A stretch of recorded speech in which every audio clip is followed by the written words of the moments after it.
Olá, meu querido, tudo bem? Nós estamos vivendo tempos difíceis, complicados, a qual a igreja, essa igreja do tempo de hoje, ela nunca passou.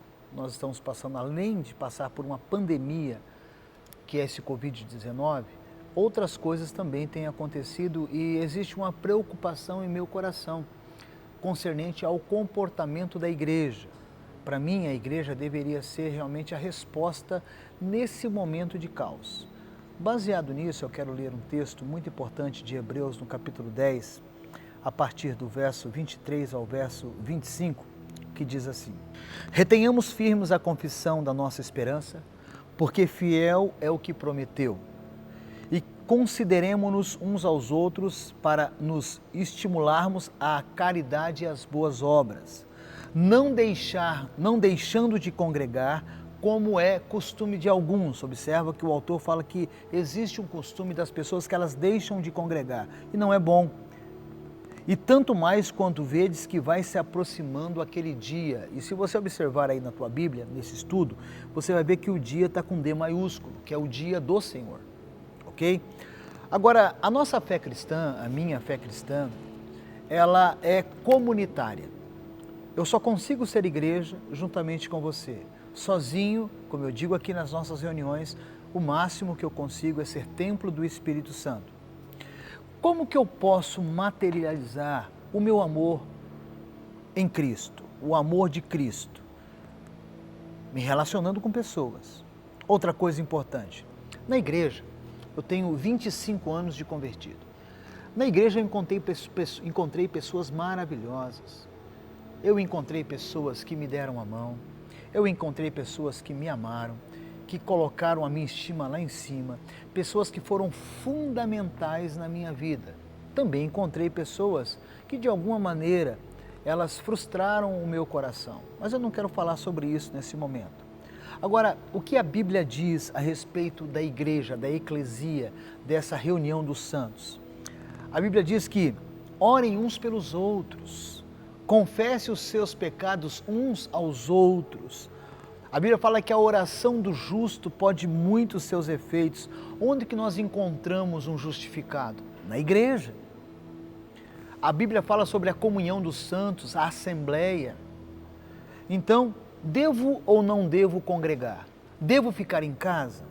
Devo ficar na minha casa porque eu estou frustrado com alguma coisa?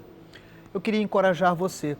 Eu queria encorajar de alguma maneira, de não ficar apenas na sala da tua casa, no sofá. É claro que nesse período de decreto, de pandemia, é óbvio que todos nós devemos ficar, mas nós temos que realmente nos posicionar como igreja nesse tempo, nos dias de hoje, ok?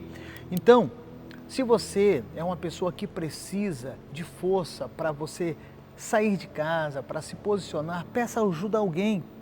Um exemplo, aonde estão os braços e aonde estão os abraços, aonde estão as pernas do corpo de Cristo, sendo Cristo cabeça? Na igreja, a igreja faz parte disso. Nós somos o abraço de Deus, nós somos as pessoas que vão demonstrar a você, e você, sendo igreja, também consegue demonstrar isso para as outras pessoas. E a coisa mais importante, Jesus só pediu uma coisa para nós: fazer discípulo. E aí eu pergunto, aonde está o teu discipulador? Aonde está o teu discípulo, o teu amigo espiritual? Você só pode encontrar isso dentro da igreja.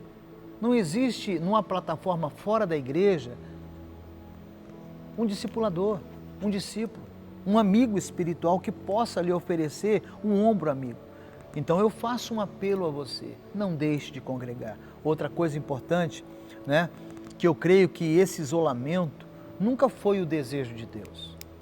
Nós não estamos vivendo um desejo de Deus. Eu prefiro dizer que nós estamos vivendo uma permissão divina, não um desejo de Deus. Deus não criou o homem para viver sozinho.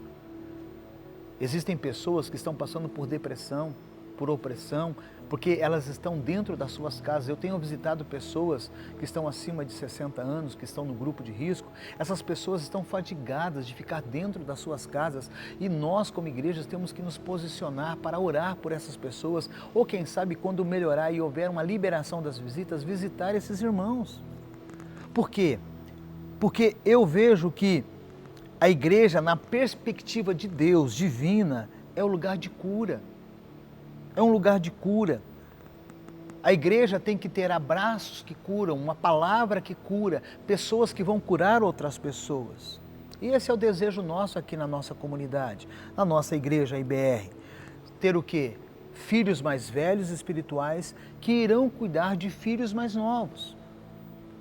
Muitas pessoas chegam até nós, pessoas que precisam de um ombro amigo, e nós que já estamos há um tempo nessa comunidade, que nos consideramos mais maduros, entre aspas, qual que é a nossa? É aproximar esses irmãos mais novos de Jesus Cristo, ok?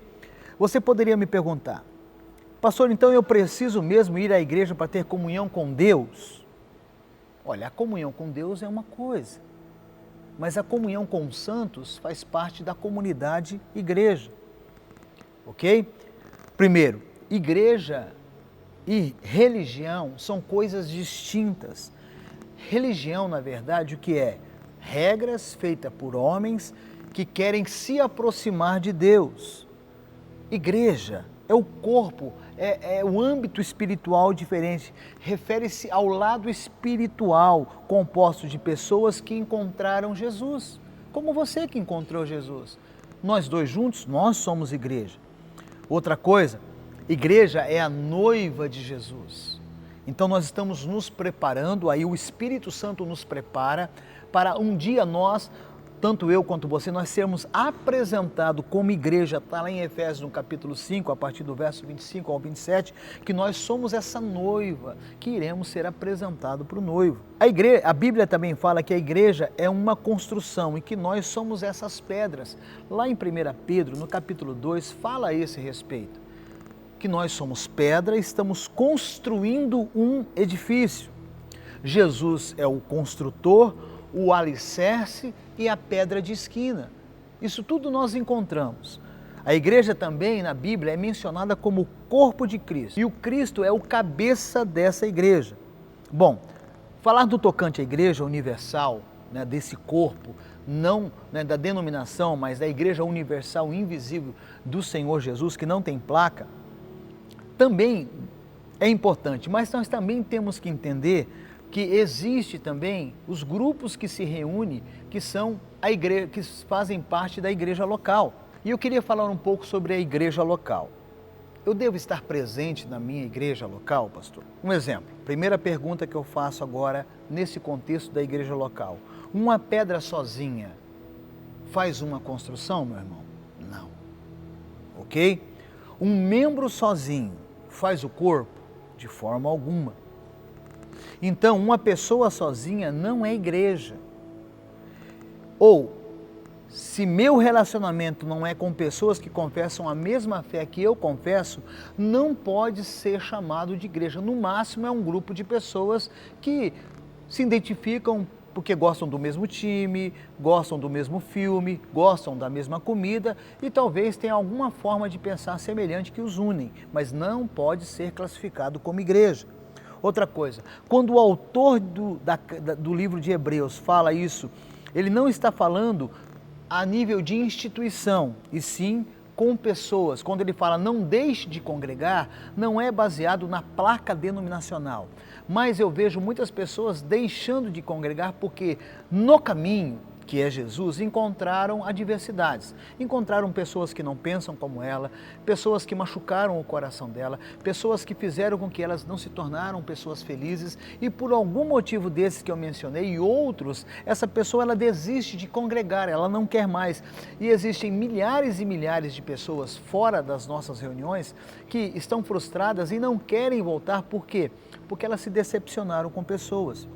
Mas é muito importante nós estarmos em comunhão como igreja local, ok? Para sermos conhecidos na nossa comunidade, Você já observou que Paulo, quando ele escreve as cartas, ele não escreve para a instituição, mas eram pessoas que se reuniam lá, né, em Corinto, pessoas que se reuniam em Éfeso, pessoas que se reuniam na Galácia, e ele leva essas cartas para aquelas pessoas que se reuniam naquele local. Outra coisa importante, Fazer parte da igreja local não traz salvação, mas é consequência da salvação, ok? É consequência da minha salvação. É como fé e obras. Eu não sou salvo pelas obras, eu sou salvo pela fé, pela graça de Deus, através da fé que eu tenho em Cristo Jesus para as boas obras. Como a fé sem obras está morta, não existe, a vida cristã sem igreja não existe, meu irmão. É impossível. Agora, quantas pessoas precisam se reunir para que ali possamos definir que é uma igreja? Jesus disse, onde tiver 2, 3 reunidos com um propósito, eu estarei no meio deles. Olha só. Agora, existem reuniões que não têm o propósito do evangelismo, não têm o propósito do discipulado, então nós não podemos falar que ali é uma igreja. Nós temos que entender isso, que quando as pessoas se reúnem, né, tudo que nós estamos fazendo é para a expansão do reino de Deus aqui na terra. Por quê? Porque se a minha reunião com o meu irmão, ou com a pessoa, o meu amigo, ou sei lá com quem, ela não gera uma expansão do reino de Deus, não tem nada a ver com o evangelho, se não há pregação do evangelho, se não há boa notícia a ser espalhada. Outra coisa, igrejas são pessoas que desejam crescer juntas em Cristo Jesus. Agora, a pergunta, será que existe causa ou alicerce para defender a tese de não congregar? Não, eu não quero mais congregar. Por qual motivo, irmão? Ah, porque isso ou porque aquilo. Tem tese? Você não tem, porque os argumentos que eu estou trazendo para você nesse pequeno vídeo são fortíssimos demais, né? Eu acredito que não tem um alicerce para uma pessoa falar que eu estou alicerçado nisso, por isso que eu não congrego mais. Não pode ser assim. Claro que a igreja, por ser um hospital, né, existem pessoas que ainda não foram curadas, não receberam alta. E por algum motivo, essas pessoas, de alguma maneira, talvez inconscientemente ou até consciente, elas podem produzir algo que vai machucar a nossa vida. E por isso eu vou abandonar, eu não quero congregar mais, estou completamente errado. Né? Tem pessoas, né, que estão nas reuniões que não tem nada a ver com o cristianismo, mas elas cresceram, de repente trazidas pelo pai, pela mãe, cresceram aqui dentro, mas elas não desenvolveram a sua vida cristã na totalidade. Estão há muito tempo nas reuniões presenciais, mas ao mesmo tempo a atitude, o testemunho dessa pessoa não condiz com aquilo que ela crê. Então, nós sabemos que essas pessoas não estão maduras suficientemente. Igreja é como um hospital. Às vezes uma pessoa ainda não está totalmente curada, ela não recebeu alta. E pelo fator dela fazer alguma coisa que contraria a minha vida, eu não posso de maneira nenhuma deixar de congregar. Bom, essa é uma visão minha. Eu trouxe vários argumentos bíblicos e eu espero que sirva de edificação para a sua vida, em nome de Jesus. Amém, meu querido? Deus te abençoe.